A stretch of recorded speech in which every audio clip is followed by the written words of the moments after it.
Achiever. It's that time of the year again. It's the end of one quarter and we're moving into another quarter.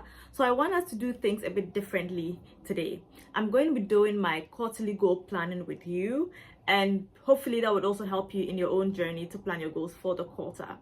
The year is just moving really fast, and one thing that I do know is that whether or not we work on our goals, the year is going to keep moving, so we might as well work on our goals, right? And if you have found that you were not able to do what you had to do at the beginning of the year, you've fallen off on your New Year resolutions or whatever it is that you try to do that you have not been able to do, now is the time for you to get back there, get back out there, put pen to paper and do the work. So let's do that. The foremost thing to do, which I would be doing and I'm going to be doing with you as we go along, is reflecting. If you want to work on your quarterly goals, you have to reflect. And reflecting is not just you thinking about things, it's also about you taking accountability about what you have achieved, what you have not achieved, what was as a result of things you did not have control over, and what you actually had the control over but ended up not doing. So let me just give you an example of this channel you're watching. At the beginning of the year, I told myself that I would bring out at least one video every week. I will share valuable content with you at least once a week. Have I been able to do that? Yes. On the other hand, my goal was to also be very consistent with my guest interviews and then the people I speak to and the information that I share with you guys on the platform. And the goal was to bring that also weekly. But has that been done? No. So my reflection process is about me recognizing that, okay, I did a great job at bringing videos weekly, because sometimes I share videos like this one with you guys, but I haven't been able to bring you guest videos weekly just yet. So moving on to the next quarter, I'm thinking about how I can best tackle this and ensure that I bring you a lot more valuable content and a lot more insightful conversations on the channel as well, on the channel and via other audio platforms like where we put our audio content like Spotify, Apple Podcasts and Amazon Music. So it's important for you to be reflective. Think about what you've done, think about what you've not done, think about what you could have done that you did not do, and then take accountability. The next thing that we're going to do is to think about the destination. One thing that really works for me and works for a lot of people is your ability to visualize. When you're able to create a mental picture, when you're able to think about yourself achieving what you want to achieve, there's a higher chance that you do the work that you need to do to get there. So think about the destination. Where do I want to be by the end of the next quarter? And visualize it in a way that is very clear to you, because only you have the keys to working on it. So at this point, what am I thinking about? The destination, overall destination. I have a favorite quote by Muhammad Ali, which says, "I am the greatest. I said that even before I knew I was." So my goal is to make sure that this platform is a greater source of informative and educational information for you guys. So what am I going to do? That is the destination. And then I visualize in my mind the kind of guests that I want to have on the podcast, the kind of conversations that I want to have, the kind of transformative comments I want to get from you guys based on the value you have been able to achieve from the conversations that we've had on this podcast. And that is me thinking about the destination. So as part of thinking about the destination, then I now break it down. What would that look like in the next 3 months? So in the next quarter, what would that look like? Am I going to start thinking about what topics I want to discuss? Am I going to look through the comments to see what you guys are requesting for and just work on that? So think about the destination. As part of thinking about the destination, you can create a vision board. You can use sticky notes, whether it's on your computer or it's something you place on your mirror or on your wall, whatever. Just make it something that you see. So now that you have visualized it, let's work backwards. So if I think about all of the amazing guests I want to have on the podcast, how can I make it happen? Then I'm working backwards, right? Working backwards means identify the guests. Working backwards means try as much as I can to contact them. And for you, that might mean after you visualize a new job that you want, that might mean researching the company. That might mean sending out messages to recruiters. That might mean working on your CV. Or if you're trying to get a scholarship, that might mean researching the scholarship. So you think about, for example, if you want a scholarship in America, you think about yourself in that university with that scholarship, then you work backwards. So you have the vision in your mind, and that would inspire you to keep doing the work. Then you work backwards. Think about it as retracing your steps. So what steps would I have taken to achieve the goals, and then the picture I have in my mind? Then you start working on it. You research the scholarship, you work on the essays, you contact people who can help you with information about the scholarship, whatever it is that you're working towards. That is also crucial. Then you have a plan. So working backwards is also about you writing them down, and then you have a plan. So just stick it to 3 months. In the next 3 months, what am I going to do? I'm going to send, for example, I'm going to send out some messages to my guests, some potential guests every week to ask them, and I'm going to schedule interviews. I'm going to call the studio manager to schedule time slots for filming. I'm going to speak to my editor, and all of these things, you plan them out, right? So this is what you do for the next 3 months. The goal is being derived from your vision, for your long-term vision, right? And this long-term vision can be even what you want to achieve in the next year. In this case, the quarterly goals are the short-term visions. What do you do next?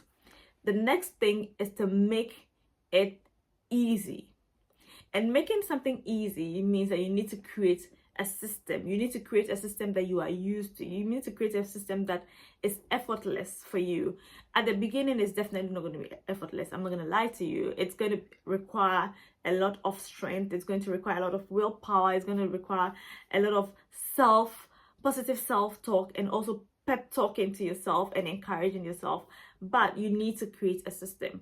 What does a system look like? For example, again, if I know that I have to do something, and I work a 9 to 5, I am committed 100% to my job. I want to be great at what I do. I want to provide value at my workplace, and I want to be able to thrive, right, in that space. But also because I enjoy creating, and I want to create value for people on my YouTube channel, what do? I wake up at 5 a.m. So if I wake up at 5 a.m, then I'm trying so hard to build that habit of waking up at 5 a.m. This might not look the same for everyone. Some people work late at night. Doing it consistently would definitely you will be able to build a routine around it. If I'm working from home, for example, and then I wake up at 5 a.m, then I have about 3 hours before 9 a.m. Right? So that is creating a system and creating a structure. You might do this in the evenings. Make sure, or for you, it might be that, okay, you are a night owl and you don't want to wake up early. You can do this after work and use the hours after work to work on your hobbies, or work on whatever goals it is that you're working on. Or you probably do not have a full-time job. You have more flexible hours, and you can make this work for you. So all that I'm saying is that create a system, and this system encompasses creating sustainable habits and routines that would help you be that person. As part of your quarterly goals, you should make it a priority to learn. Learning elevates you. Learning puts you in a place where nobody else would get to, because it helps you become your best self. And I find that with a lot of distractions, a lot of social media, and a lot of whatever is happening, we tend to forget that in order to improve and in order to be your best self, you have to learn. Again, let me just share this. So I have been doing YouTube for so long. I had a previous channel. I don't know if any of you have seen it before. You probably wouldn't see it online at this time, but I had a previous channel. I've been doing YouTube for a while, and so I have done a lot of research about YouTube and growing YouTube channels and all of that, and the information is almost always the same. It evolves a little bit, but it's almost always the same. So a couple of weeks ago, I was watching another video, all trying to learn, although it's not like very different information, but I was trying to learn, watching a YouTuber I admire and who has done this and has succeeded at it. And one thing he said just stood out for me, and that is the power of learning. He said that the audience, and I hope that this is useful to anyone who creates any kind of content at all, digital content. He said that the audience is the algorithm. And it resonated with me so much because my vision is to make sure that I create relevant content for my audience. And the audience is the algorithm basically means that for anything to grow, it's not basically about, especially on YouTube, it is about what people like, right? So in terms of my quarterly goal planning, I have to remember that when it comes to my YouTube channel, I have to remember that the audience is the algorithm, meaning you, the person watching me, are the person that I'm creating the content for. And if you like the content would go far. And this might resonate with you, it might not, but basically all that I'm trying to say with this is that the more you learn, the more you find something new in the midst of all of the tons of information out there. Finally, I would say that reflect on what you've done, reflect on what you've written down, because all of these different steps that I've shared with you, you have to reflect again and see, how are you going to make it work? How are you going to implement it? How are you going to be realistic? I really do hope that this has been useful, and let me know if you want us to do another video or any kind of masterclass. I'm really leaning into the idea of creating a community where we can practically help each other grow, and we can have sessions where we draw out plans and support one another. So if you are interested, or if you're working on something that you do not mind sharing, I'm a proponent of moving in silence. I go with that a lot. But if there's something that you don't mind sharing in the comments section, let us give each other encouragement in the comments. You can just put down whatever it is you're trying to achieve, and if anybody wants to anybody has some nice words of encouragement, they would share it with you, and hopefully keeps us all going. Also, I have a 7-day self-improvement challenge. You can join via the link in the description of this video. It's an amazing challenge. It's a 7-day self-improvement challenge. You get a workbook and then you work on it for 7 days. So the last thing I just say is that there are certain things that you definitely should not forget. You shouldn't forget about your health while you're working on your goals, your physical health, your mental health. You shouldn't forget about building meaningful relationships as you work on your goals, relationships that fill you, relationships that inspire you, relationships that help you thrive, relationships that make you smile, relationships that help you flourish. Remember to build very good relationships, and that is also really important as we work on our goals. And I wish you the very best in your goal setting. If this video has been useful to you, I hope that you share it with someone else as an act of kindness. I love you so much, and I wish you the best in the next quarter, and I hope that you are able to achieve your goals. Lots of love. Bye.